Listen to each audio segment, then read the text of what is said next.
এনআইএর চোখে ধুলো দিয়ে জলপথ ধরে নাকি বাংলাদেশি পালানোর ছক কষেছিলেন শওকত মোল্লা, এমনই প্রশ্ন উঠছে রাজ্য জুড়ে। ভাঙড়ে বোমা বিস্ফোরণ মামলার তদন্ত শুরু হতেই হঠাৎ উধাও হয়ে যান তৃণমূলের প্রাক্তন বিধায়ক শওকত মোল্লা। সূত্রে খবর, সুন্দরবনের বিদ্যাধরী নদীর পাড়ে শেষবার দেখা গিয়েছিল তাকে। এখন প্রশ্ন উঠছে, কিভাবে পালালেন তিনি? ঘটনার সূত্রপাত বৃহস্পতিবার ভোরে। ভাঙড় বোমা বিস্ফোরণ মামলার তদন্তে শওকত মোল্লার জীবনতলার বাড়িতে অতর্কিতে হানা দেয় এনআইএ আধিকারিকরা। কিন্তু কেন্দ্রীয় গোয়েন্দা ও পুলিশ বাহিনীকে বাড়ির বাইরেই টানা প্রায় 2 ঘন্টা দাঁড়িয়ে থাকতে হয়।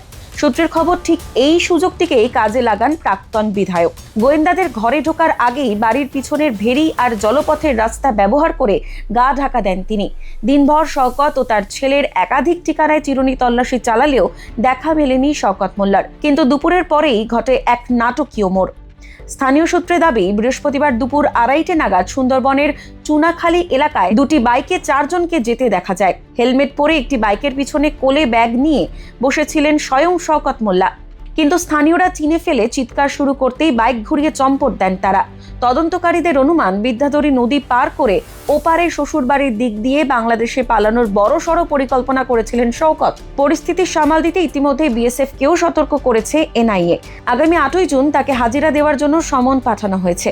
8ই জুনের ডেডলাইনের আগে কি কেন্দ্রীয় এজেন্সির জালে ধরা পড়বেন শওকত মোল্লা, নাকি নদী পেরিয়ে পার হয়ে যাবেন ওপারে?